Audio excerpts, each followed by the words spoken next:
In the name of Deputy Broughan. Thanks, Corla. And just following on from Deputy Durkin's question, and of course, I think Deputy Durkin voted for these changes. I voted against. Just to ask you, Tánaiste, you've mentioned there some of the figures here. I think you told colleagues last week that since July, approximately 96% of the 25,500 affected recipients of the one-parent family payment had transitioned. But of those, you've just told Deputy Durkin only 8,100 transitioned to FIS. And now you made it, I think, a big selling point for these changes that you'd be helping people, if you like, into further economic independence, out of state dependency, and so on. But isn't the reality that we urgently need a review of this, and that organisations like the National Women's Council and One Family, who are calling for a pause, you now have an opportunity in 2 weeks' time, I think, in the budget to precisely do and to look at this again. Thanks, Can. Well, as you said, approximately 25,500 lone parents transitioned from the one-parent family payment scheme on the 2nd of July.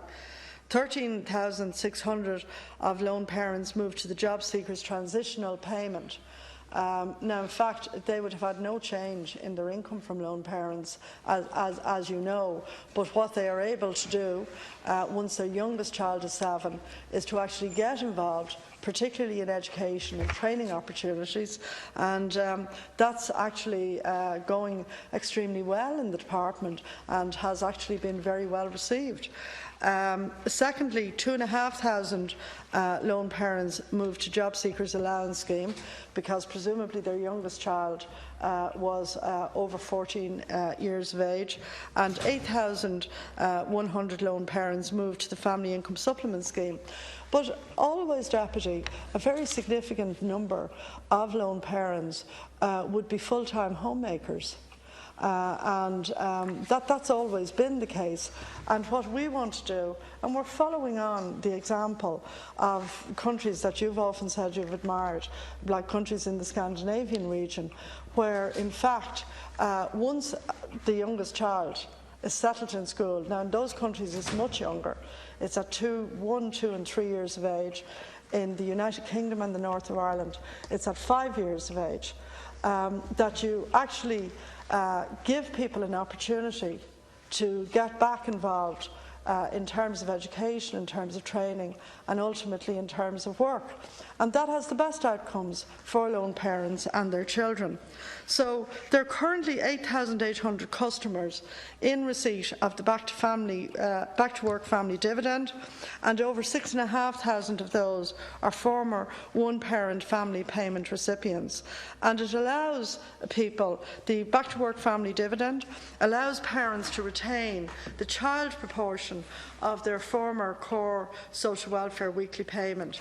That's €29.80 per week per child for 2 years, with full entitlement in the full year and a 50% entitlement in the second year.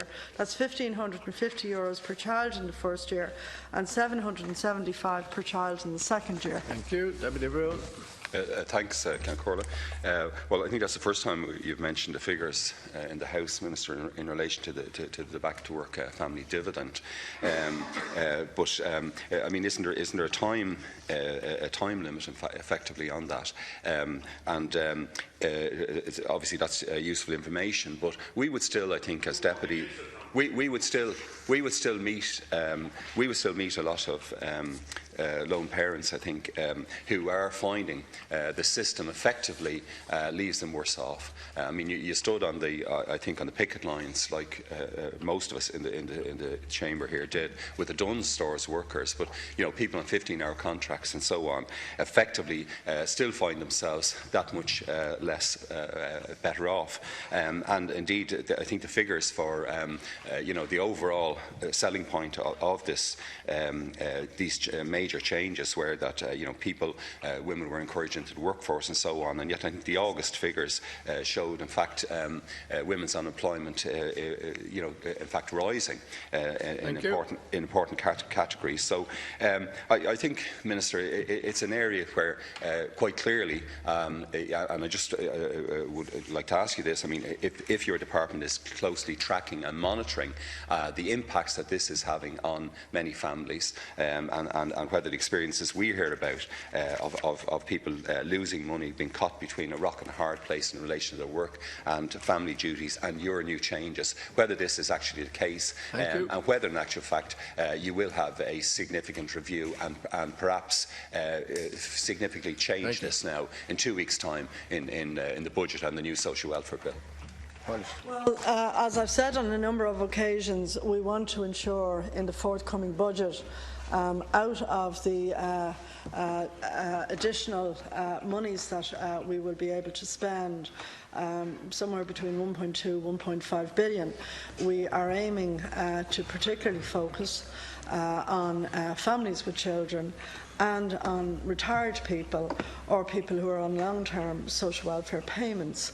And the amount of money that we have to spend is significant. It's not as much as I would like. So obviously at this point in time we haven't finalised decisions, but that will be the focus of what we will do in the budget. And in fact, you know, what we have done with the Back to Work family dividend is to provide an additional support in that transition period when people are going back to work, to help them, because when people first go back to work they may be in an entry-level employment. In relation to the number of hours, what you're saying is very interesting.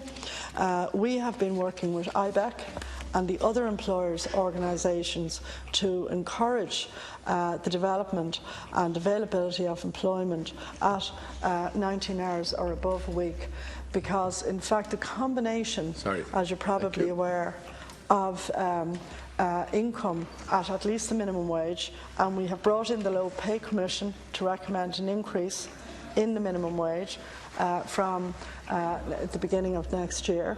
So in fact we anticipate that people working on low income will receive a considerable boost, both through a wage increase and through the Back to Work family dividend, and that will then set them up to in fact be much better off than they would be simply living on social welfare on its own entirely.